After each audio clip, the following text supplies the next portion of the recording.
c'est quoi le film? Putain, je trouve pas. Ferme ta gueule, c'est quoi le film? Quelqu'un a pas vu les mettre, s'il vous plaît? 3, 4. Allez, mets tes écouteurs, c'est l'heure de nous écouter. Que tu sois dans les transports ou sur le trône en train de jouer, tu peux noter sur ton carnet les films que l'on va citer. Tu peux vraiment nous faire confiance, ça y est, c'est l'ultime séance, et nos chroniqueurs vont bien t'étonner.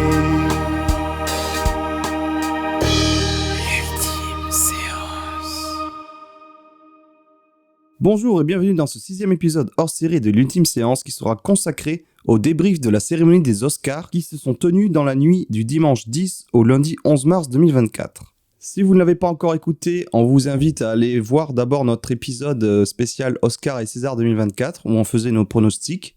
Et donc là, on va s'intéresser uniquement à la cérémonie des Oscars vu que nous avons déjà sorti un épisode sur les Césars et la cérémonie. Alors du coup, c'est la première fois qu'avec Easy, on regardait en direct la cérémonie des Oscars sur Canal+. Et donc, c'était en France, c'était de minuit à 3h du mat'. Je pensais que ça allait se terminer plus tard, parce que suivant les années, ça commençait plus tard et ça finissait des fois vers 6h du mat'. Donc là, non, c'était pas le cas. Avant de commencer, quelques remarques générales sur la cérémonie à faire. Donc, on peut constater qu'ils luisent tous. Je sais pas ce qu'ils avaient au niveau maquillage ou quoi, ou si c'était l'éclairage, mais c'était assez dégueulasse, on dirait qu'ils transpiraient tous de ouf. Il n'y avait pas d'énorme suspense lors de l'annonce des gagnants, ça c'est ce qu'on a remarqué. Rien du tout. Directement ils annoncent, et le pire je crois que c'est le dernier prix, genre zéro suspense. Le prix vraiment. du meilleur film remis par Al Pacino, c'est assez marrant d'aller voir la vidéo. Ouais. En gros, si tu veux, ils ont des enveloppes dans les mains, puis ils l'ouvrent, et après ils disent directement... Alors qu'en France, les Césars, ils avaient, je sais pas, ce truc déjà. Bon, des fois, ils galèrent à ouvrir l'enveloppe. Et après, une fois qu'ils l'ont, genre, ils maintiennent et ils font alors le gagnant est. Et après, ils disent non, là, c'était pas ça. C'était genre, ils ouvraient, ça faisait And the Oscar goes to Oppenheimer. Et le pire, c'est Al Pacino. Parce que du coup, nous, on le regardait. Il y avait une traduction française par-dessus, en direct. Parce qu'au début, on a dit vas-y, on se chauffe. On pouvait le voir en VO, mais il n'y a pas de sous-titres. Forcément, personne ne sait ce qui va être dit. Mais c'était un peu chaud des fois. Puis. On était en mode, bon, vas-y, le doublage qui est vachement bien fait. Ouais, il est bien fait. Bah, surtout, full en anglais, il faut vraiment se concentrer 100% et tout. Et si tu fais autre chose à côté pendant des heures, bon, c'est un peu chiant, quoi. Et donc, ouais, pour revenir à l'annonce des gagnants, je crois le truc Al Pacino qui devait donner le dernier prix, donc le meilleur film, il ouvre comme ça, il fait ok, j'ouvre là, oui, je vois Oppenheimer. Genre zéro. Ça donne rien, ça. T'es là en mode, ok. Non, mais ils sont terribles. T'es en mode, mais il a annoncé là ou pas? Bon, enfin, bref. Ouais. En général, j'ai trouvé que il y avait rien d'incroyable.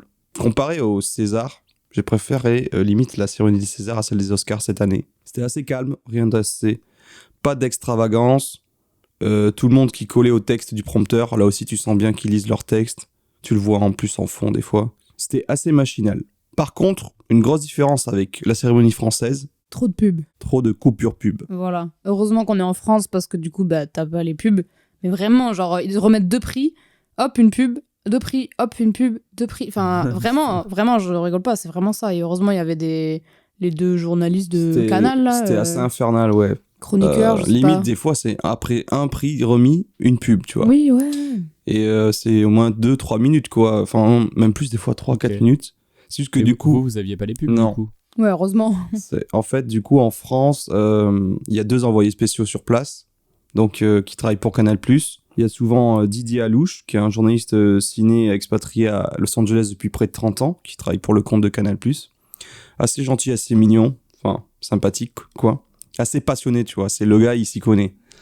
Et là, cette année, celui qui co-présente avec lui, c'était Antoine Decaune. Mais bon... C'est un... Waouh. Antoine Decaune est particulier. C'est un bully. Non, vraiment, mais genre, il avait un air très nonchalant, un peu je m'en foutiste. Genre, tu sentais qu'est-ce qu'il fout de là, tu vois. Très arrogant. Et genre, en gros, tu avais Didier Alouche qui était genre passionné. Il parlait un peu vraiment avec beaucoup d'entrain, de passion. Et lui, il jugeait en mode, hein, quoi? Ah, ouais, ok. Tu vois, genre vraiment. Ouais, les gars. Il l'appelait Nonchalant et DJ. tout, Au lieu de l'appeler Didier, il l'appelait DJ. Ouais. Putain. Bah après, c'est un peu son personnage Oui, aussi oui. de Conan. Il est tout le temps comme ça. Mais Ouais, mais là, on dirait vraiment qu'il se faisait chier et je sais pas pourquoi il était là, tu vois. c'est vrai, l'autre. Mais je crois que j'ai déjà vu Didier Alouche. Bah, il quelque est part, trop mignon, mais, genre. il a une trop bonne tête. Oui, grave. Bah, on dirait vraiment qu'il aime ce qu'il fait, tu vois, donc c'est beau. Mais en plus, je me souviens de justement Antoine Decaune est connu pour présenter aussi les Césars de temps en temps. Et c'était lui qui il y a vu l'année là où il y a vu je sais plus, l'Oscar, non pas l'Oscar, le César du meilleur film d'animation ou un truc comme ça, mais il faisait des discours trop longs et lui il arrivait sur scène avec les violons en mode. Puis il se couchait par terre en mode vous êtes long et tout. Du coup, déjà, j'avais une mauvaise image à ce niveau-là et là ça n'a fait que confirmer. Et du coup, oui, à chaque coupure pub, en fait, ça faisait un retour plateau sur eux deux qui étaient sur place et qui débriefait un petit peu les prix à venir ou les prix qui avaient été remis et tout. Voilà. Ok.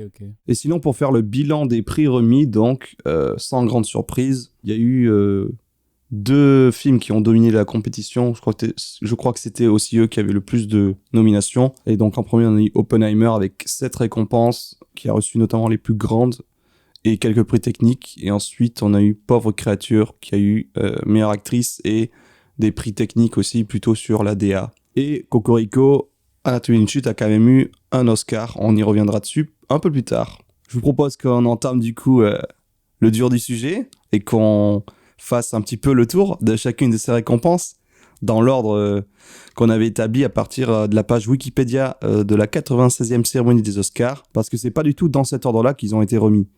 C'est assez aléatoire, je sais pas, mais ils ont commencé notamment par le meilleur... ouais. Ils ont commencé par meilleure révélation... Non. Meilleure Meilleure... masculine, là. Non. Meilleure actrice secondaire. Ouais. Voilà. Ils ont pas de prix meilleure révélation. Non, ils ont pas ça. Après, ils ont des trucs que nous, on n'a pas, genre des Ouais, eux, ils ont maquillage meilleur et maquillage et coiffure. Ça, c'est vraiment... En France, faudrait qu'on en ait. Hein. Ce qui est bête d'ailleurs qu'on l'ait pas, ça. Bah ouais. Alors, il y avait 23 prix de remis. Et donc, au niveau des points, je crois qu'on a été meilleur que sur les Césars. Moi, je suis peu préparé, je crois. Sur les Césars... Ah non, en fait, on a été à peu près pareil. Parce que les Césars, il y en avait 24. Là, il y en avait 23. Et on a eu des scores à peu près similaires sur les deux. Zach, t'as eu 13 sur 23. Moi, 14. Oh. Enfin, on se suit de très près. Et Easy, 10 sur 23. Donc ça va, on n'est pas non plus des grosses brelles, quoi. Ah, la nulle. Pardon. Va te faire foutre. Je t'aime. Et donc, on commence tout d'abord avec le meilleur court-métrage d'animation. Alors, c'est les catégories court-métrage où on est les moins légitimes, puisqu'on a vu rien du tout. Sauf un film, Zach et moi. Mais sinon, en animation, on ne les a pas vus. Donc, on avait choisi un peu au pif, à partir de visuels ou du titre. Pour ma part, j'allais choisir Pachyderme. Je crois que c'était un film fait par des Français. Easy, c'était Letter to a Pig. Et c'est finalement Zach qui a remporté en choisissant le film War is Over, Inspired by the Music of John and Yoko. Donc, qui était un court-métrage d'animation autour justement de John Lennon et Yoko Ono. Et d'ailleurs, je crois... parmi les personnes qui sont venues sur scène pour récupérer le prix, c'était peut-être un des producteurs, mais il y avait le fils de John Lennon et Yoko Ono. Je savais pas qu'ils en avaient un, mais... Ok. Et c'est vrai qu'il ressemblait à ses deux parents. Donc voilà, ça faisait déjà un point pour Zach. Ouais. On continue avec meilleur court-métrage documentaire cette fois-ci, où on a fait chou blanc pour tout le monde. Zach et Izzy, vous aviez choisi Island in Between, et moi c'était The Barber of Little Rock. C'est finalement The Last Repair Shop qui est parti avec la récompense. Rien de particulier à dire. Non, ça va. Ensuite, on a eu meilleur court-métrage en prise de vue réelle, autrement dit meilleur court-métrage de fiction. Et donc là, Izzy avait choisi Invincible, tandis que Zach et moi avions choisi le seul que nous connaissions et avions vu, à savoir La merveilleuse histoire de Henry Sugar, donc un court-métrage de Wes Anderson, disponible sur Netflix si vous voulez le voir. Je crois qu'il dure quoi, 20 minutes, un truc comme ça. Qui fait partie d'ailleurs 45, je crois. Ah. Et qui fait partie du coup d'une série de courts-métrages d'adaptation de... Putain, j'ai oublié son nom. L'histoire de Roald Dahl. Voilà, Roald Dahl. Mm. Qui avait déjà, du coup, il l'avait déjà adapté avec Fantastic Mr. Fox.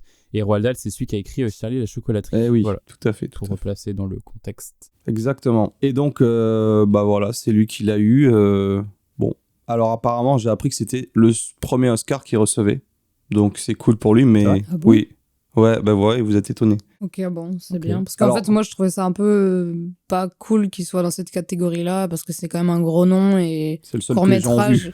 Bah ouais, sûrement, mais je veux dire, c'est court-métrage, Parce que c'est sur laisser Netflix. ça à d'autres gens Disons que moins oui. connus, tu vois. Et Oui, c'est vrai qu'on pourrait se dire. c'est oui, pas c'est très vrai, cool, je ouais. trouve. C'est justement pour faire émerger des nouveaux auteurs et pas pour récompenser ceux qui sont Exactement. déjà installés en général. Bah oui. Voilà, surtout Wes Anderson, genre ça va, mec, t'es bien. Sauf que du coup, si t'as dit il avait jamais gagné d'Oscar, bon, c'est Après, cool, mais. peut-être bon. que des films qu'il a fait ont gagné des Oscars techniques, mais que lui personnellement, il n'en a pas eu. Ah, ok. Mais voilà. On peut passer maintenant à la catégorie meilleur film documentaire. Alors là, j'ai une case vide pour Zach. T'avais fait le choix de rien choisir ou parce que t'avais rien vu. Izzy et moi, nous avions choisi Les Filles d'Olpha. Sachant que c'est le seul docu qu'on a vu aussi. C'est vrai. Parmi ceux nommés. Et c'est finalement 20 Days in Mariupol qui l'a remporté, un documentaire Sur l'Ukraine. sur la guerre en Ukraine contre la Russie, qui d'ailleurs, cette soirée, je crois qu'il y a eu plusieurs fois des références justement à cette histoire-là, enfin, ce conflit-là, où l'on sait les Américains très engagés, car quand il s'agit de défendre des Caucasiens, ils sont les premiers à se lever. Aïe, aïe. Surtout pour casser les couilles à la Russie. Hein. Eh oui, les éternels ennemis communistes. Ensuite, meilleur film d'animation, et là, on a fait un jackpot, puisque nous avions tous prédit Le Garçon et le Héron, et c'est bien Miyazaki qui a remporté la fameuse statuette. Alors, je sais pas si c'est son premier, s'il crois l'avait qu'il y pas avait déjà eu Non. pour Chihiro, Chihiro, non peut-être, ouais. Attends, je vais vérifier, mais oui, je crois. Parce que, bon, je m'étais dit, ça peut se jouer entre ça ou le film Sony de Spider-Man. Je crois qu'il l'avait Oula. déjà eu pour le premier. Ah oui, non. Non, mais parmi les prétendants, en fait. Vraiment, le oula était si péjoratif. Oula, non, pas ces merdes avec les gens au costume Mais non, latex. non, j'ai rien contre Ça celui-là, dégage. j'ai rien contre ça. C'est Spider-Man. Et donc, en tout cas, il y avait personne pour représenter Miyazaki pour venir récupérer le prix parce que il s'en bat les couilles certainement. Le gars, il est au-dessus de ça, il n'y a pas besoin. Mais à chaque fois, voilà, qu'il sortira un film, hop, il la récupère, mais même pas, genre, je sais pas. Il a dû être nommé plusieurs fois, mais il avait eu que Chihiro du coup. Ah ben voilà. Donc c'est son deuxième. Très bien. Mais je veux dire, il n'y avait même pas une équipe, je sais pas, d'animateurs ou Tout le de monde gens s'en qui le bat les couilles. représenteraient, qui seraient récupérés, qui auraient...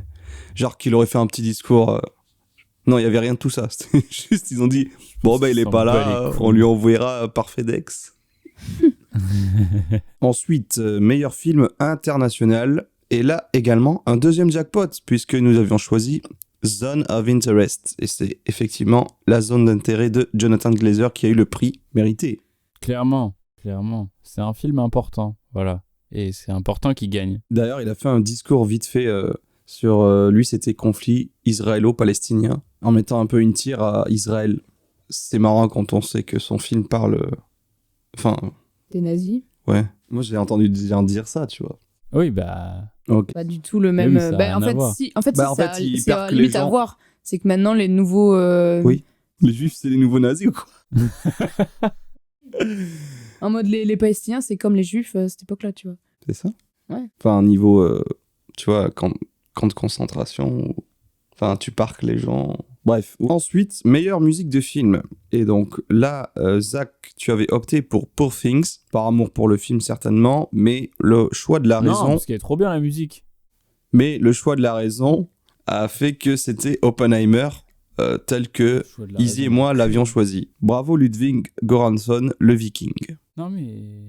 Oui. J'aime bien Ludwig, mais... Donc maintenant, je peux parler en connaissance de cause puisque j'ai vu Oppenheimer. Ah, effectivement. Donc je peux parler. La musique est très bien. Oui. Mais comme tu le disais, effectivement, dans le film, elle est insupportable. Parce qu'elle est tout le temps là. Pendant 3 heures, il y a de la musique non-stop. Et au bout d'un moment, voilà. Mais alors moi, je trouve que c'est une très belle musique et tout. Hmm. Mais elle est pas... voilà, tu vois.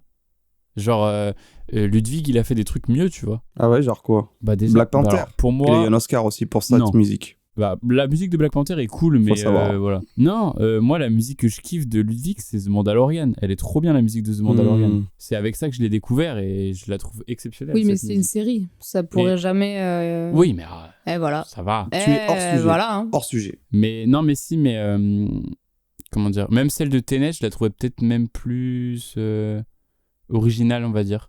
Même si je j'aime pas du tout le film, Ouais. mais non, mais en vrai, c'est une belle musique. En fait, elle correspond bien. Il y a des moments qui sont vraiment très beaux.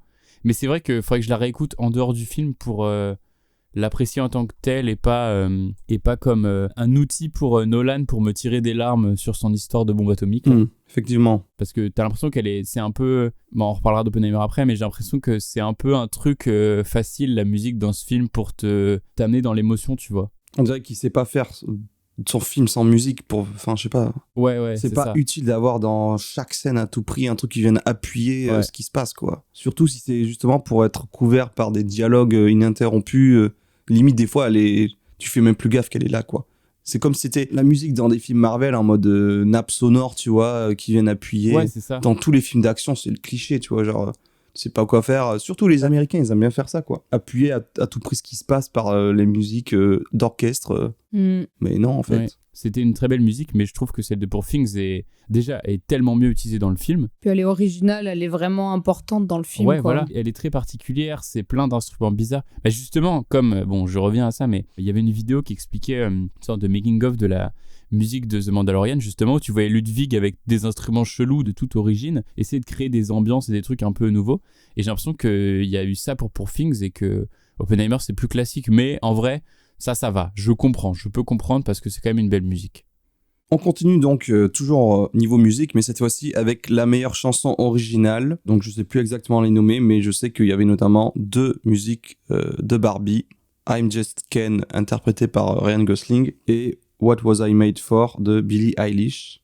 Et donc c'est cette dernière qui a remporté, tel que Easy et moi l'avions prédit. Toi t'étais sur I'm Just Ken, qui avait peut-être ses chances. Hein. Bah ouais, en vrai. Hein. Ce qu'ils font aux Oscars à chaque fois, c'est les nommés dans cette catégorie viennent interpréter la chanson sur scène pour faire des petites coupures sympas. Et donc, oui, notamment, je pense que celle qui a été le plus marquante, c'était bien sûr I'm Just Ken de Gosling, qui était tout habillé de rose. Je me délecte des mèmes avec les trucs où ils font le caméraman pendant I'm Just Ken qui se fait prendre la main et faire un bisou par Ryan Gosling. Là, qui monte sur la scène et tout, genre Ryan Gosling, il lui prend la main. Ah, je m'en souviens pas. Je dormais ou quoi? Bah en gros, à un moment, il y a Ryan Gosling, il monte sur la scène et il prend la main du caméraman et il lui fait genre un bisou, tu sais, un baise-main et tout. Et du coup, il y a plein de trucs où les gens, ils font genre le contre-champ où t'as le caméraman genre qui est trop comme in ça, love. qui se fait traîner. Et même marrant. des trucs... Enfin, moi, j'ai vu pas mal de mèmes sur Emma Stone et Ryan Gosling. Et genre, par exemple, quand il chante I'm Just Ken, il lui fait chanter le micro alors qu'elle était pas dans Barbie, tu vois. C'est juste que ils ont beaucoup travaillé ensemble et tout. Donc, c'est mignon. Ouais. C'est des bros. C'était cool. Voilà, j'avais oublié, moi, du coup, j'ai entendu Billie Eilish qui a fait sa chanson qui est beaucoup plus calme que I'm Just Ken. J'ai vu le film, mais je me souviens pas de cette musique. Ouais. Elle a 23 ans, elle a déjà 2 Oscars, parce qu'elle en avait déjà eu un pour la chanson du dernier James Bond, No Time to Die. Je sais plus ce qu'était le titre, mais... Ah, c'est elle qui chantait ça? Oui. Ok. On continue avec la catégorie des meilleurs effets visuels. Easy avait choisi The Creator, qui, il est vrai, avait des effets visuels VFX assez solides. Mais Zach et moi avions un petit espoir pour le petit film nippon, nouvelle adaptation du monstre légendaire Godzilla à l'écran, Godzilla Minus One, qui a remporté la fameuse statuette. Alors, une réaction, Zach? Ouais. Bah, mérité. Alors déjà, j'avais pas vu. C'est ma meuf qui m'a montré. Elle m'a dit, regarde les tenues qu'ils avaient. Et ils avaient tous des talons et tout. Ils étaient trop stylés. Ouais. Ils avaient tous des talons et leur petite figurine Godzilla dans les mains. C'est génial. Alors, breaking news aussi. Il me reste 7 films et j'ai regardé tous les films Godzilla du monde. Bravo. Voilà. Je tiens à préciser, je suis à 29 films, voilà. Bref, mais oui, mérité parce que c'était beau, c'est les meilleurs effets que j'ai vus depuis longtemps. C'est vraiment des effets spéciaux ultra bien faits. Et quand tu vois, en fait, il y a plein de trucs où je me disais que c'était des scènes réelles où ils avaient juste rajouté Godzilla dedans et en fait, tu vois qu'ils ont tout créé de A à Z et que c'est des trucs complètement reconstitués et t'as vraiment l'impression que c'est vraiment filmé, quoi. Et c'est vraiment ultra bien fait. Ouais, ce qui est d'autant plus impressionnant après, on le rappelle, c'est le prix que ça a coûté, quoi. Même si les systèmes sont pas les mêmes certainement à Hollywood qu'au Japon, mais 15 millions de dollars, quoi. C'est ce que ça a coûté, le film. Et ouais, moi je voulais revenir, oui, c'est vrai qu'ils avaient toutes des petites figurines du monstre quand ils sont venus sur scène. Puis il y avait je sais pas si c'était non pas le réalisateur du coup, mais peut-être le chef des VFX, qui faisait son discours avec sa petite feuille, avec son fort accent japonais, il essayait de... C'était très mignon. Si, je crois que c'était le réalisateur. On n'a pas trop ça, j'ai l'impression, sur le film américain et tout, mais au Japon, et notamment sur la saga Godzilla, le superviseur des effets spéciaux, c'est un rôle extrêmement important parce que c'est des films donc, qui font partie d'un genre qu'ils appellent le tokusatsu et qui veut dire effets visuels. Ah ouais. Et du coup, c'est vraiment genre, limite, le superviseur des effets spéciaux est plus important que le réalisateur dans ce genre de film. Du coup, voilà. Mais on n'a pas trop ça, les Américains, ils n'ont pas trop ça, et encore moins nous, les Français, quoi. Ouais. Voilà. Ok, bah merci, c'est bien. Petit point culture là. De rien. Allez, on continue avec le meilleur son, Oscar du meilleur son. Et là aussi, on a eu juste, puisqu'on avait prédit que ce sera la zone d'intérêt, et c'est exactement ce qui s'est passé. En même temps, si ça l'avait pas, ça aurait été un scandale un petit peu, non ? Oui. Parce que en tant que film qui utilise à bon escient justement le sound design et tout, ce film, comparé aux autres, il n'y avait pas photo, quoi. Pas photo pour Il n'y a pas photo vu que c'est du son. Ah merde, on a fait la même blague en même temps, c'est ça ? Ouais, mais Oui. tu l'as fait après, donc c'était un peu nul. Ah merde. Ça va aller. Non mais oui, c'était pareil, c'était important qu'il gagne parce que dans l'utilisation du son en hors-champ, quoi. C'est une des plus belles utilisations du hors-champ qu'on a vu depuis longtemps, je pense. Bien dit, ça. Voilà, c'était mérité, quoi. Voilà, c'était le deuxième Oscar du film, puisqu'il a remporté meilleur film international et meilleur son. Ce seront les deux seuls qu'il a. Ah, désolé, j'ai spoilé. T'es spoilé, là. Mais bon, c'est Oh bien qu'ils aient non. quand même quelque chose. C'est bien, Je sais pas s'il a déjà eu des Oscars Glaser. Non. je crois pas. Ensuite, on passe à une autre catégorie dans laquelle on a eu tous faux. C'était meilleur montage, puisque ouais. nous avions opté pour, pourquoi pas, hein, après tout, Anatomie d'une chute, qui avait eu déjà le César du meilleur montage et également le Golden Globes du meilleur montage, je crois. Donc, c'est pas rien. Hein. Mais finalement, ils ont préféré la bande-annonce de 3 heures de Oppenheimer. Zach, vu que toi, t'avais pas vu le film, mais entre-temps, t'as pu le voir et donc il est assez frais dans Ouais. ta mémoire, qu'est-ce que tu penses de cette récompense ? Tu la trouves justifiée ou qu'est-ce qu'il y a de particulier dans le montage de Oppenheimer ? Alors, effectivement, le côté bande-annonce de la première heure et demie, en fait, j'avais l'impression que le film commençait jamais. Oui. Et qu'en même temps, il pouvait se terminer à tout moment. Tu sais, ça faisait vraiment genre scène de fin de film avec la musique qui monte et tout, genre quand ils se chevauchent dans le désert avec leurs chevaux et tout. Et t'as l'impression que le film, il commençait jamais et qu'il pouvait se terminer n'importe quand. C'est bizarre. Hein. Et donc voilà, et après, ça se calme. En fait, le montage d'Oppenheimer est à la fois ultra cool et à la fois ultra bizarre. Mais en fait, si tu veux, il y a le truc de... Ça devient... Bon, on s'en fout en spoil, hein, mais ça devient ultra jouissif à la fin. Quand toutes les timelines se rejoignent et que tu vois tous les trucs qui se mettent et tout, et tu es en mode ouais, c'est quand même pas mal et tout, mais ça reste assez classique. En fait, ce côté bande-annonce frénétique du début, je pense que c'est pour que la scène de la bombe soit encore plus impactante, mais en même temps, bon, voilà, je sais pas. Mais en vrai, je peux comprendre parce que ça doit être quand même un bordel à monter ce truc. Je suis d'accord. Mais c'est plutôt prouesse de montage que meilleur montage, tu vois. Moi, je trouve que pour un film qui dure 3 heures, tu devrais faire sentir un peu les 3 heures aux gens, mais genre dans le sens, ouais, voyage épique ou... Ouais. Là, le truc, c'est que la plupart des gens, bon, déjà, je pense que c'est un peu biaisé parce qu'ils aiment trop ce que fait Nolan, donc j'ai l'impression Oui. qu'ils sont forcés à aimer ce film, et du coup, ils vont dire, ouais, ça dure 3 heures, mais franchement, tu les sens pas passer et tout... Mais tu m'étonnes que tu les vois pas passer. Quand tu vois, comme tu dis, la première heure et demie, le montage, il est épileptique. Enfin, je sais pas. Oui, oui. Ça prend pas le temps de poser une scène, une situation, de t'introduire en personnage. Toutes les scènes où il est dans sa salle de cours et tout, il rencontre des gens. Hop, en deux plans. Je sais pas, j'ai l'impression, chaque plan dure 1 seconde, t'as pas le temps. Oui, tu fais c'est du ça, champ contre ouais. champ hyper rapide et tout. Tu es en mode, mais what ? Et Ouais. comme on a dit, la musique permanente qui vient en crescendo, qui vient souligner, t'as l'impression que. Oh, il fait des climax toutes les 10 minutes. Enfin, je sais pas, Oui, c'est ouais, c'est ça. trop bizarre, quoi. C'est pour ça qu'avec Izzy, on s'est fait la réflexion quand on a vu le film en IMAX en plus et tout. Première fois qu'on regardait ça. Putain, mais c'est quand que ça commence ? J'ai l'impression que c'est une Horrible. bande-annonce, quoi, mais qui s'arrête jamais, quoi. C'est Ah trop ouais. bizarre. Et donc, moi, j'ai préféré effectivement la partie centrale quand ils sont à Los Alamos, pour la construction de la bombe. T'es venu voir le film pour ça, tu vois. Moi, tout ce truc de procès noir et blanc sur le gars qui est accusé d'être commis et tout. En vrai, j'en avais rien à foutre et j'étais en mode qu'est-ce que ça vient foutre là, tu vois. Et comme c'est En vrai, Nolan, je trouvais ça intéressant. il mais- veut pas, il Ouais. veut pas faire les choses comme tout le monde. Il veut parasiter le côté biopic historique auquel tu t'attends. Donc, il va te mettre ça en mode montage alterné avec du noir et blanc parce qu'il y a différents points de vue. Frère, Ouais. arrête d'essayer de complexifier une chose qui n'est pas de base parce que tu t'appelles Christopher Nolan. On dirait qu'on se connaît, mais en fait, non.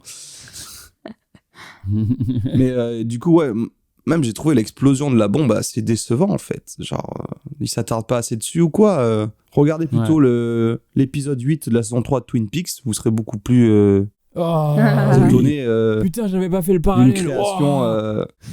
Alors Wow. qu'on s'attarde pas dessus, mais c'est beaucoup mieux fait, je sais pas. Il y a un bah, si sentiment on s'attarde, vraiment de mon gars, destruction de... Ça dure 15 minutes. Oui, c'est vrai. Il y a 15 minutes d'explosion sur un épisode de 50 minutes. Et là, mon gars, là, c'est la création du mal pur. Ouais. Tout à fait. Et après, je trouvais Ça bouffe des crapauds après. la dernière partie un peu plus intéressante sur le côté remords. Enfin, vite Ouais. fait, quoi. Sur le côté merde, qu'est-ce que j'ai fait? J'ai appuyé sur le bouton rouge qui peut détruire le monde et tout. Genre, j'aimais bien tous ces trucs de vision, tu vois, genre qu'il est... Ouais. Quand ils viennent de lancer le truc et il se rend compte, enfin, et qu'il voit les gens brûler autour de lui ou quoi... J'aurais voulu que ça aille un peu plus loin dans des trucs comme ça, tu vois, que le gars soit vraiment... Par contre, alors j'ai vu un petit peu, vous avez changé des vocaux ou quoi, comme je t'ai endormi, j'ai pas vu ça.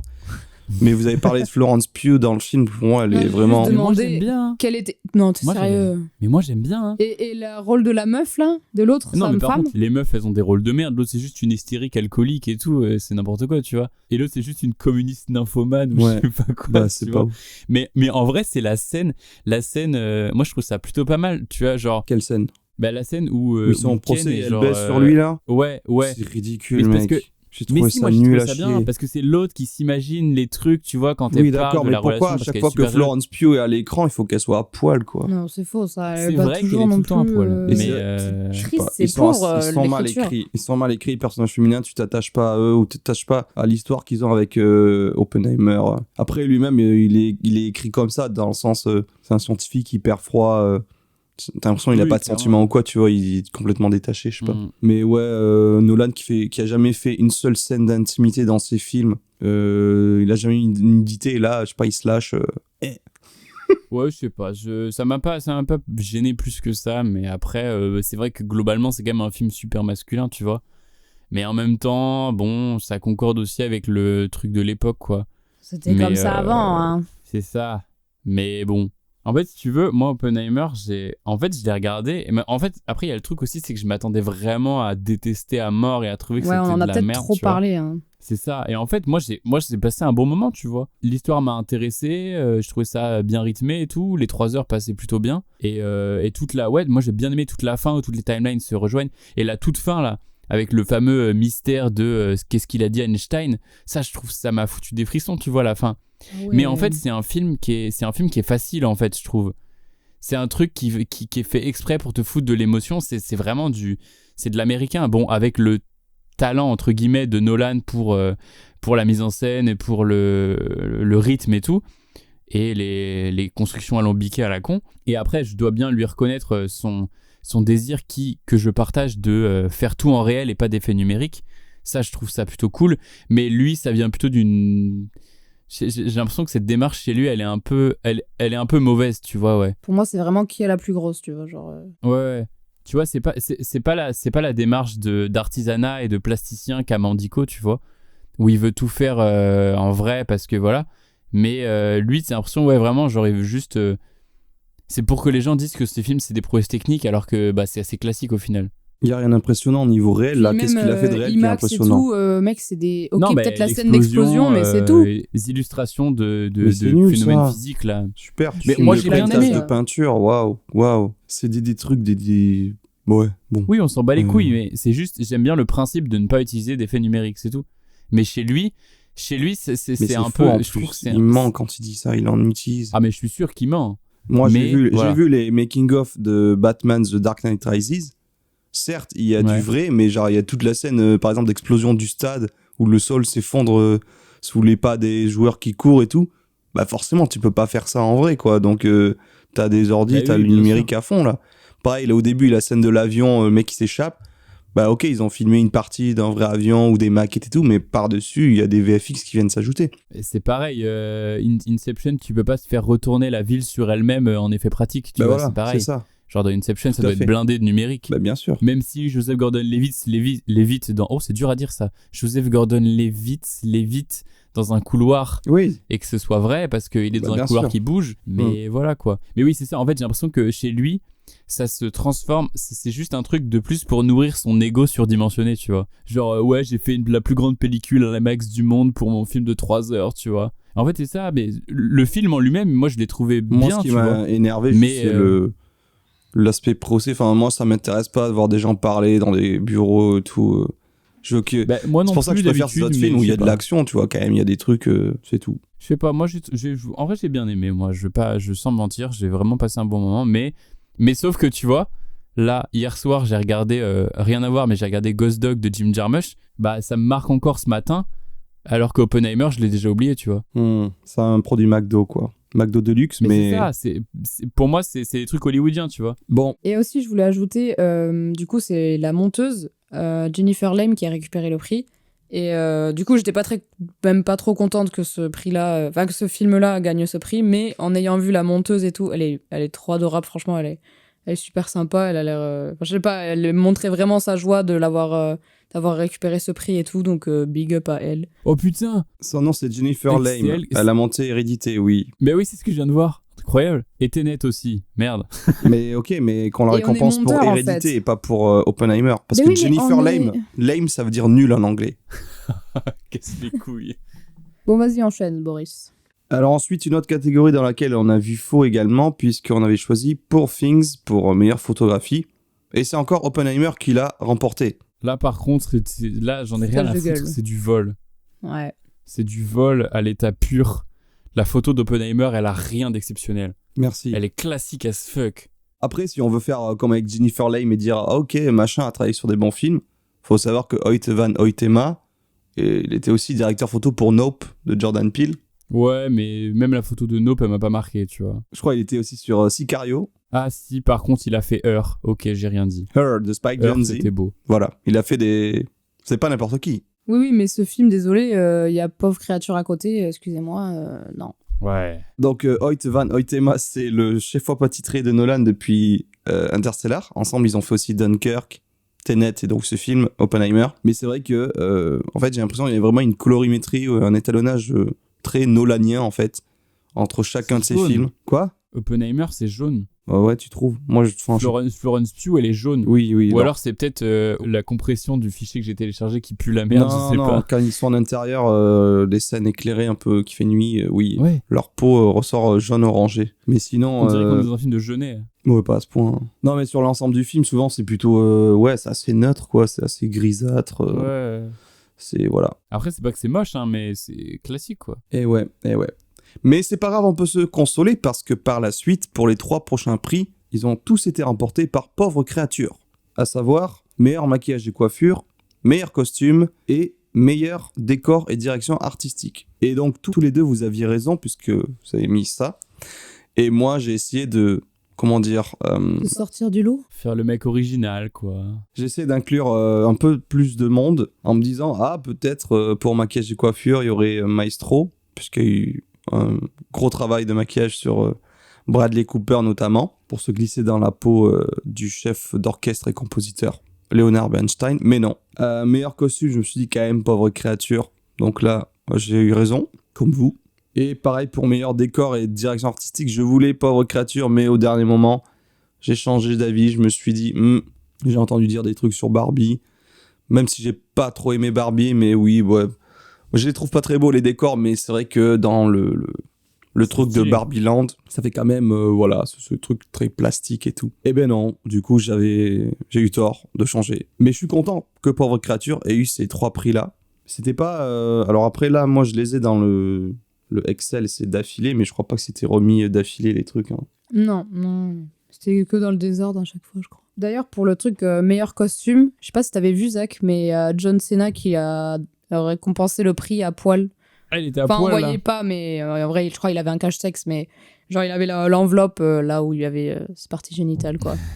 Du coup, il est C'était marrant, arrivé, ouais. en fait, ça faisait référence à je sais plus quelle année, il y avait un mec pas prévu qui était venu à poil en mode pour Ouais. faire le fou. Je sais plus pourquoi, peut-être qu'il devait passer un message, je sais pas. Ok. Et du coup, il voulait recréer cette vanne-là, mais avec John Cena qui est... On l'a aidé à dire le prix, parce que du coup, s'il enlevait l'enveloppe, ben, on voyait tout son corps. C'est vrai que c'était le seul moment vraiment drôle de la cérémonie. On passe maintenant du côté de l'écriture des films, avec tout d'abord le meilleur scénario adapté. Alors là, on a eu tous faux. Izzy et moi, on avait choisi la zone d'intérêt et Zach hésitait entre Pauvre créature ou zone d'intérêt. Et finalement, c'est le film American Fiction qui a créé la surprise. Film qui n'était pas encore sorti en France au moment où on avait enregistré l'épisode avec nos pronostics. Mais entre-temps, il est sorti, même un peu avant les Oscars, il est sorti, mais un peu passé inaperçu puisqu'il est sorti directement sur Prime Video. Et même Prime Video n'en fait aucune communication là-dessus, quoi. Alors, Izzy et moi, on a eu le temps de le rattraper avant les Oscars pour pouvoir en juger un peu plus. Et donc, c'est un film avec Jeffrey Wright dans le rôle principal qui joue... alors attends, c'est quoi ? Oui, c'est un romancier qui essaie d'avoir du succès avec ses bouquins mais qui n'y arrive pas trop. Et surtout qui se désole que en fait, les auteurs, hommes ou femmes afro-américains qui ont du succès... ce sont des gens qui souvent vont écrire des histoires remplies de stéréotypes sur cette communauté-là. Un peu street, un peu... Gangster. sur des gens qui viennent de la misère, qui s'expriment dans un argot particulier et tout. Tout ce que lui, il supporte plus de voir sur comment on représente la communauté afro-américaine. C'est aussi parce qu'il est pas du tout grandi dans ça. Lui, c'est plus en mode... il est bourgeois, tu vois. Oui, il vient d'un milieu plutôt aisé et tout. Et du coup, en fait, dans le film, tu suis son histoire personnelle, parce qu'il a aussi des problèmes un peu avec sa mère et sa famille. Et puis, d'un autre côté, tu le vois qu'il essaie... il va en fait commencer à écrire un bouquin, justement, en prenant tous ces stéréotypes-là, et il va le signer d'un faux nom. Et en fait, il va se rendre compte que ce bouquin aura plus de succès que lui, ce qu'il écrit de son côté. Du coup, t'as un peu ce dilemme-là de est-ce que je... Mais c'est assez intéressant, quoi, sur le côté... même au-delà de ça, c'est genre... est-ce que, voilà, quand tu veux avoir du succès dans une profession artistique, est-ce que t'es prêt à mettre de côté ? Est-ce que tu trouves bien, juste pour vendre un peu de la merde, parce que les gens, c'est ce qu'ils veulent ? Il y a un peu ces questionnements-là qui viennent en compte. Mais du coup, voilà, il a eu prix du meilleur scénario adapté. Le seul qu'il aura, mais voilà. Mais ensuite, nous avons vu juste avec la catégorie meilleur scénario original cette fois-ci, puisque nous avions de l'espoir que ce soit le petit Frenchie, Anatomie d'une chute, qui le remporte. Et c'est effectivement ce qui s'est passé. Réaction ? Bah, cool. Comme quoi, avec Word, on peut tout faire, hein. Ah oui, ouais. Oui, non, c'est cool en vrai, hein. C'est cool que la France rayonne. Est-ce que c'est le premier Oscar remporté par un truc français ?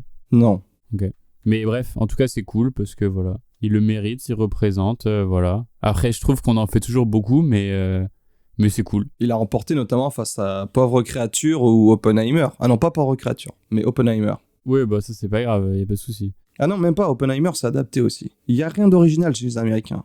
Je crois qu'il y avait Winter Break, sauf que oui. Winter Break... Maestro, May December et Past Live. Voilà. Et il y a Winter Break ? Ouais. Winter Break, après la cérémonie des Oscars, ils ont eu des problèmes de plagiat. Parce qu'apparemment, ils ont comparé avec un scénario d'un autre gars qu'il a écrit 10 ans plus tôt, qui est à peu près la même histoire. Et vraiment, tu regardes des passages, c'est du plagiat en fait. Mais bon, ça c'est une autre histoire. Du coup, tu voulais dire quoi, Izzy, là ? Ah oui, ce que je voulais dire, c'est que Arthur Harari, du coup, le... Co-scénariste. Co-scénariste, voilà, merci, je n'avais plus le nom. On l'avait vu déjà au César, où on voyait beaucoup Justine Triet qui parlait, tout ça. Lui, il avait été un peu dans son coin et tout, il disait rien. Et ben là, en fait, c'est juste... C'est pas qu'il est timide ou introverti, c'est juste qu'il aime pas le français, je crois. Genre vraiment, du coup, là, il parlait énormément, il avait l'air beaucoup plus à l'aise et tout, donc bon, c'est cool pour lui. Et il est beaucoup plus à l'aise, en tout cas aux États-Unis, j'ai l'impression, quand il parle anglais, qu'en France, là, où vraiment il disait rien, il se faisait tout petit et tout. Donc voilà, je sais pas si tu voulais rajouter un truc, Boris, par rapport à ça. Ouais, c'est vrai moi, que je le connais pas trop. C'est la première fois qu'on le voit prendre la parole, parce qu'après au César, c'était un peu la soirée Justine Triet, parce qu'ils n'ont pas eu que ce prix, ils avaient c'est vrai, meilleur réal, meilleur film. Ouais, du coup, il restait un peu dans l'ombre. Et là, donc, Justine Triet a commencé son discours, après Arthur Harari l'a terminé. Et ouais, c'était notre hypothèse marrante, comme quoi peut-être qu'il aimait pas s'exprimer en français ou qu'il aimait pas la France, j'en sais rien. Parce qu'après, je lui ai dit, c'est vrai qu'un de ses... Alors, c'était pas son premier film, je croyais. Il a fait 2-3 films. Mais en tout cas, son dernier film s'appelle Onoda. Et c'est en japonais entièrement. Mais bon, mon hypothèse est fausse, puisqu'en fait, les premiers films qu'il a fait, c'est totalement des films français. Hein. Ouais, mais il a peut-être changé depuis, tu vois. Et aussi, lors de cette cérémonie, avant qu'on l'oublie, il y avait le chien de Anatomie d'une chute, Messi, qui était présent dans le public. Et il y a eu des plans sur lui où ils avaient mis des fausses pattes et il applaudissait comme ça. Ouais, c'était marrant ça en vrai. Mais ce qui est encore plus marrant, c'est que j'ai appris plus tard qu'il n'était pas en direct lors de la cérémonie. Oui. En fait, ils avaient tourné ça en amont de la cérémonie avec un faux public derrière lui qu'ils ont intégré ensuite lors du montage de la cérémonie. En vrai, Parce que heureusement, sinon, il aurait- le pauvre. C'était pour lui éviter du stress. T'imagines, t'es au milieu de Imagine, De tu Niro, dois Brad pisser, tu Pitt, dois faire caca. Scorsese, tu fais quoi là? Il se chie dessus. le chien. Ben voilà, ouais. Ah mon Ah, mais dieu. si, il y avait aussi, il y avait toute l'équipe là, ils avaient des petits badges avec le drapeau de la Palestine là, c'était. Mm. Ils aiment bien les petits messages politiques, les Frenchies là. Ouais. La C'est Justine, l'occasion. elle aime Hein. bien ça. Allez, on va passer maintenant aux catégories sur les interprétations, avec tout d'abord la meilleure actrice dans un second rôle, donc qui est revenue comme c'était prédit depuis longtemps. En tout cas, c'était beaucoup de gens qui disaient que c'était sûr. Ça a été remis à Da'Vine Joy Randolph pour son rôle dans Winter Break. Toi, Izzy, t'avais choisi Daniel Brooks. En fait, j'ai vu aucun film avec les gens, là. Du coup, j'aime bien Daniel Brooks, du coup, je l'ai mise, mais j'ai vu aucun truc, donc bon. Je savais pas du tout que ça aurait pu être... Enfin, j'ai pas du tout entendu ce mot comme quoi c'est elle qui allait gagner ou quoi. Non. Moi, je pensais, enfin, pour avoir tout vu, je trouvais que c'est celle qui méritait le plus. Voilà. Ouais. Donc c'est cool. Oui, non, mais je suis contente pour elle, hein, mais j'aurais jamais pu deviner, tu vois. Et toi, Zach? Pareil. Je sais plus pourquoi j'ai mis ça, mais. T'as copié Maxime, quoi. Ouais, je crois que c'est ça. Ensuite, on a eu meilleur acteur dans un second rôle. Et tous les deux, vous avez choisi Mark Ruffalo pour son rôle dans Pauvre créature. Tandis que moi, je vous ai dit non. Le choix de la raison, c'est Robert Downey Jr. pour Oppenheimer. Eh oui, ouais. J'aurais Et dû mettre j'ai ça. eu raison. Ouais. J'ai rien à dire là-dessus parce que En pour vrai, il moi, était bien. Hein. je souffle fort. Bah, ça fait un peu trop. Regardez, j'ai fait une performance ou quoi? Regardez. Ah oui, bien sûr. Mais il était pas mal. Moi, je trouvais ça pas mal. Il a fait des meilleurs rôles dans sa vie, je pense, que ça. Oui. Mais Mark Ruffalo était bien aussi. Et puis surtout, Sniff. il avait une attitude insupportable, Robert Downey Jr. Il est venu Ah ouais. récupérer son prix en mode je m'en bats les couilles. Ouais. Genre, même pas en mode un peu de remerciement. Il était là, on dirait il était coquet et tout. Il était en mode oh, yeah, I'm the man, yeah. Frère, tu veux Ah pas ouais, il être se plus l'a nonchalant? pété, là. J'étais en mode mec, c'est fini, Tony Stark, arrête de faire comme si tu l'étais, s'il te plaît. Mais bon, c'est vrai que, en fait, il m'intéressait pas les gens dans cette catégorie, je crois. Il y en avait Marc. aucun. Marc. Mark. Tu préfères le Marc. donner à Hulk ou à Iron Man? Tu choisis quoi? Mais Mark Ruffalo, c'est un meilleur acteur que Robert Downey Jr. quand même. C'est vrai. Voilà. Il a plus une carrière. Hein. On récompense Bam. pas une carrière, on récompense un rôle. Oui. Merci. Et bah, Mark Ruffalo, il était bon. Écoutez, c'est moi qui ai eu raison, c'est tout. Oui, C'est ben. tout. Allez, Oui, mais t'es même pas content de ta raison. Donc, bah, triste. c'est pas fini. Hein. Nous, on a choisi avec le cœur, tu vois. Eh bien, un truc dans lequel on était tous contents, c'était meilleure actrice qui est revenue à Emma Stone. Donc, son deuxième Oscar, le premier étant pour son rôle dans La La Land en 2017-2016. Ah. Non, J'adore ce tais-toi, film. Zach. Non. Très mérité aussi, La La Land. Ah, vraiment, ouais. Est-ce qu'on Mais peut parler de celui-là, Pauvre encore Mérité, créature, quoi. s'il vous plaît? La La Land, là, genre.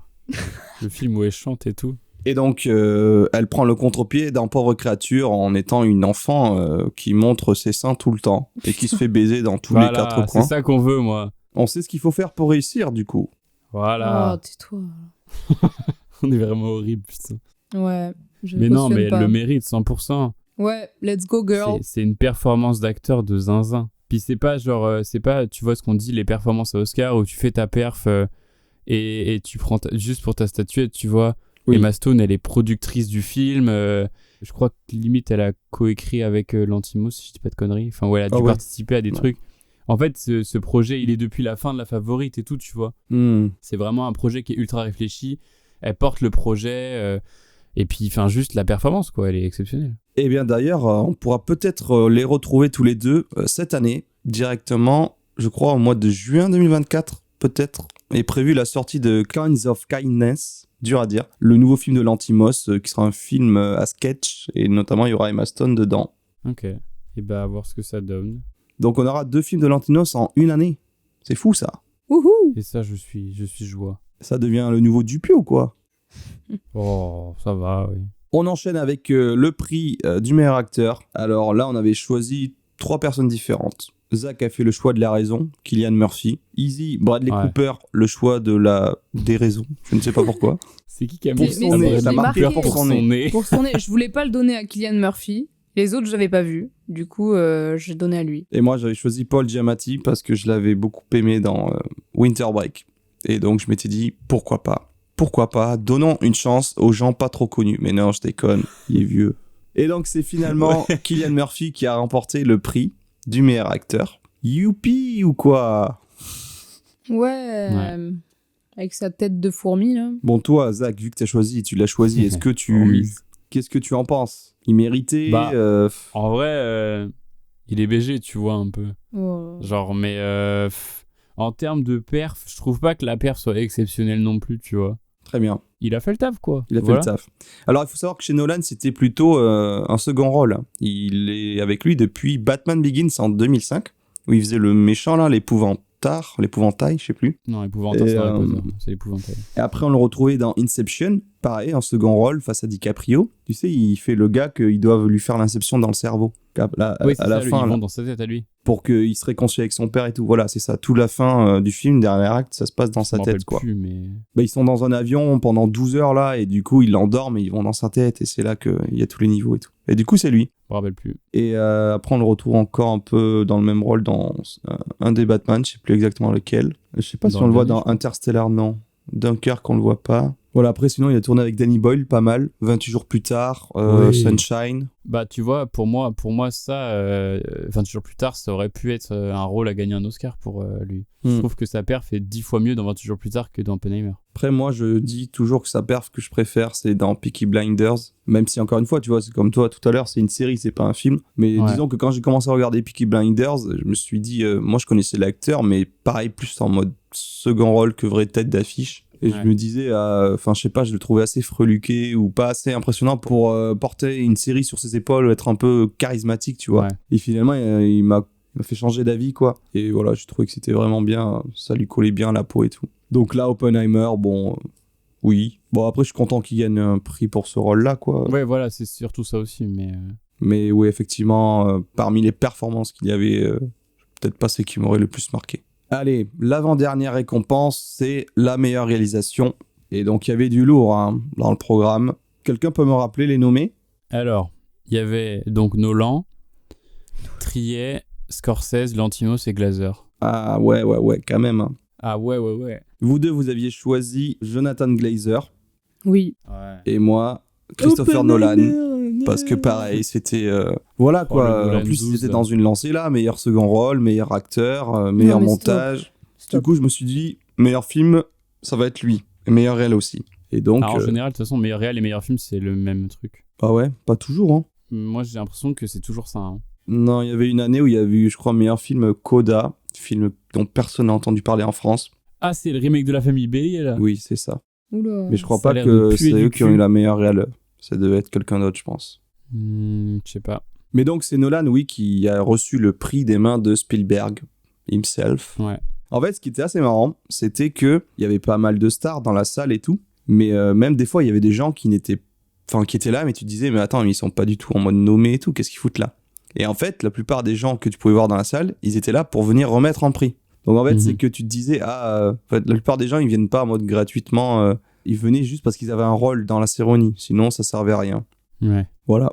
Et donc, la catégorie finale, meilleur film, où il y avait pareil, je crois, il y avait près de 10 films qui étaient nommés, que du lourd. Moi, des films que j'ai plutôt bien appréciés dans l'ensemble. Vous deux, vous aviez choisi le choix de cœur, pauvre créature. Mon Dieu, Oui. moi aussi, j'aurais voulu que ce soit ça.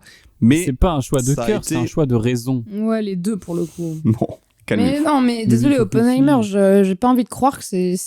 Enfin, désolé. Ça non. s'appelle un choix de cœur. Non, c'est un choix de bon sens. J'ai choisi le bon choix, à savoir Oppenheimer, Mais celui oui. qui l'a remporté. Quel casse-couille. Et donc, ça a été deux catégories où j'ai eu raison, coup sur coup. Eh ben, c'est super. Des réactions sur ce prix-là? Ouais, Nique c'est sa bon, mère. le temps est passé, mais je suis dégoûtée, oui. Je voulais Pauvre Créature, désolé, il est bien mieux. Bien plus Ouais. original, il est beau, ça joue bien, il y a des bonnes perfs, c'est le son est en fait, il y a que des trucs trop bien. Genre tous les prix là, Le film est parfait. il remplit toutes les cases, tu vois. Du coup, bah oui, je suis un peu dégoûtée que ce soit pas lui qui gagne.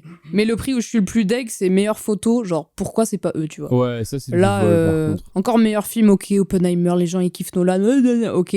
Mais genre, meilleure photo, frère, désolé, Ouais, non, ça c'est n'importe quoi. ils sont aveugles, les gens, c'est quoi? Bah oui, mais merde, je voulais dire un truc, j'ai oublié. Si la seule critique que je peux admettre à Pauvre Créature, c'est que peut-être il y a un moment où c'est un peu long, mais même moi, j'ai pas senti ça, tu vois. Mais je Ouais. peux comprendre que pour les gens qui sont pas forcément intéressés par le sujet et tout, il y a un moment où c'est long. Ouais, mais imagine ton film, c'est ça son seul défaut. Ça va, hein. Mais oui, c'est ça. C'est ça, genre, le problème. tranquille. Oppenheimer aussi, c'est long. Hein. Et donc je rappelle que c'est Oppenheimer qui a gagné et que j'ai eu raison sur ce coup-là. Mais mec, pauvre créature, quoi. Ça va, vous avez pas trop le seum, il a remporté des prix, c'est pas comme s'il avait rien remporté non plus. Hein. Oui, mais c'est comme le règne animal. Ouais. Il a encore gagné que des trucs techniques. Bon, il y a meilleure actrice, mais quand même, quoi. Ça saoule. Et je vous conseille d'aller regarder la vidéo de la chaîne YouTube Studio Binder. Ça s'appelle Pauvre créature. Alors c'est en anglais. C'est Poor Things, How They Shot It. Comment ils l'ont tourné. Et ça montre, je crois que ça dure 15-16 minutes. Ça montre justement tout ce travail sur la photographie, sur les décors, les costumes, toute la DA. Où ils vous analysent notamment. Enfin, c'est pas de l'analyse, c'est juste, ils te disent, pour tourner, ils ont utilisé telle caméra, tel objectif. Du coup, ça a un peu les secrets de fabrication. Par exemple, pour le côté fisheye à l'extrême qui ressemble à Judas d'une porte, moi, je pensais que... en fait, non, je sais plus ce que je pensais, mais... En fait, c'est juste un truc genre GoPro ou quoi, mais bon. En fait, non, c'est vraiment des objectifs, mais minuscules qui font on parle des 50 mm qui correspondent à la vision humaine. Ouais. Là, c'est un truc de 2-3 mm, quoi. Et qui doit être oui, mis... attends, oui, c'est des... Ça doit être mis sur des caméras cinémascope, qui font du format large ou quoi. Et donc là, comme c'est mis sur une autre Ouais. caméra, ça crée un vignettage à l'extrême, c'est ça, quoi. Ok. Et pareil, pourquoi ce rendu de couleur très saturé, très comme ça, c'est parce que déjà, ça a été tourné en pellicule. Bon, Oppenheimer aussi, mais je trouve que... J'ai fait une pellicule de 3 heures pour mon IMAX. On peut se dire c'est le talonnage, un choix artistique derrière en post-prod qui est fait pour avoir ce rendu-là. En fait, même pas, c'est juste la pellicule de base qui est choisie pour... elle a ce rendu des couleurs-là, quoi, particulier, avec des trucs très contrastés, et voilà, quoi. Un truc éclatant comme ça. Mais c'est assez intéressant, où on voit même le choix du personnage de Bella, pourquoi elle a cette coupe de cheveux, avec ses longs cheveux détachés, un peu filasses et tout. Le réalisateur voulait pas de perruque, donc c'était ses vrais cheveux auxquels des extensions ont été ajoutées et qui grandissent au fur et à mesure du film parce que ça se passe sur plusieurs années ou plusieurs mois en tout cas. Et elle a ce côté enfant sauvage, petite fille qui est hors des conventions où tu t'attaches les cheveux, tu fais des chignons, des machins comme ça. Ou tu les coupes. Pour ça qu'elle est, elle c'est en mode vraiment sauvage et aussi elle a zéro make-up durant tout le film et tout. Tandis que pour le visage de Willem Dafoe, la maquilleuse disait qu'en fait elle avait pris en photo, elle avait découpé un peu aléatoirement son visage à la photo et après elle avait essayé de reconstituer comme un puzzle et c'est ça qu'elle a voulu donner comme aspect. Donc c'est assez intéressant. Non mais ce film il est trop créatif, c'est tout, c'est trop. D'ailleurs ma sœur a acheté le bouquin, donc je vais pouvoir lire et voir ce que ça donne. Ouais. Alors apparemment c'est que genre au début c'est comme un roman et en fait après c'est les lettres de Bella qui sont dans le truc en fait. Les lettres qu'elle envoie à God. Truc épistolaire. C'est ça le livre. Voilà. Donc à voir. Eh bien voilà, merci de nous avoir écoutés. C'était l'épisode après cérémonie des Oscars 2024. Pour le prochain épisode qui sortira, on ne sait pas encore quand tout à fait. On va prendre un petit peu de repos pour nous après avoir suivi ces 2 cérémonies. Mais normalement, ce sera un épisode qui sera hosté par Izzy elle-même.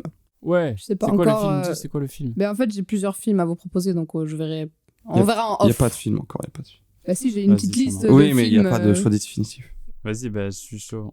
Comme d'habitude, je vous rappelle que vous pouvez nous retrouver sur toutes les plateformes de streaming, à savoir Spotify, Deezer, Apple Podcasts, Google Podcasts, mais également YouTube et Tutti Quanti. Zach, Izzy, merci d'avoir été à mes côtés. Merci. Merci à toi. Et puis nous, on vous dit à la prochaine. Salut! Salut! Salut! Tu peux ranger tes écouteurs, le podcast est terminé. Descends bien à ton arrêt, ferme bien la porte des WC. J'espère que tu as bien noté les films qui t'ont intéressé. J'espère qu'on a plu à l'audience, car c'était l'ultime séance. Merci beaucoup de nous avoir écoutés. L'ultime séance. Et bah c'était bien de la merde. Oh, moi j'ai trouvé ça fort Putain, il intéressant. casse les couilles le texte, c'est ce genre de musique là. Peut-être que je reviendrai au prochain spectacle.